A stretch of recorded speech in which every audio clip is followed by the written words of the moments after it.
తల్లికి 100 డబ్బులు వచ్చినాయా? ఆ ముఖంలో కళ చెప్తాంది బాగా అప్పుడే.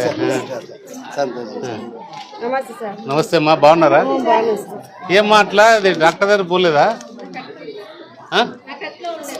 అవునా, తగ్గలేదా అదేమి? ఎక్కడ చూపించాల్సిండ్రమ్మా? ఊరే పోవన్నారా? లోపం ఉంటుంది ఏదో ఒకటి, అంటే ఏదన్నా విటమిన్స్లో చూపించి టాబ్లెట్లు ఆడితే నాకు తెలిసి తగ్గుతుంది అనేది. అవును, ప్రయత్నం చేద్దాం ఖచ్చితంగా. ఒకసారి పిలిచిరండి అక్క. బాగున్నావా? ఇంకేం వా, అంతా బాగా జరుగుతుంది కదా? ఏమో గడ్డ ఏమది? ఏ ఆపరేషన్ చేయమన్నారా? అది అస్సలు పోలేదా డాక్టర్ దగ్గర? అయ్యో పోవా? ఈ వయసులో ఇప్పుడు కష్టం, ముందే చూడాల్సింది అది.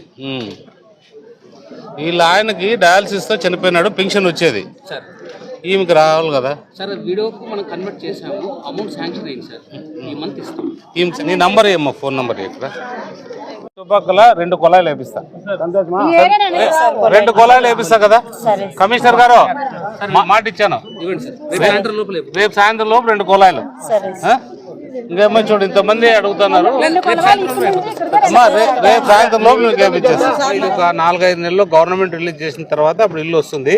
నోట్ చేసుకోకపోయిన తర్వాత గ్యారెంటీగా నీకు ఇల్లు వచ్చి ఏర్పాటు చేస్తాం. ఏమన్నా చూపించాలా డాక్టర్తో? పెట్టుకోండి, ఖర్చులకి ఏదైనా మాత్రలు తెచ్చుకో.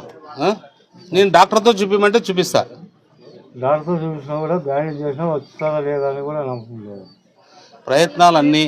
ప్రయత్నం చేద్దాము. పడింది కదా? పడింది, చిన్న పాపకి పడలేదు. ఎంత పాప వయసు? 6 ఏళ్ళ పాప. ఏం చదువుతుంది?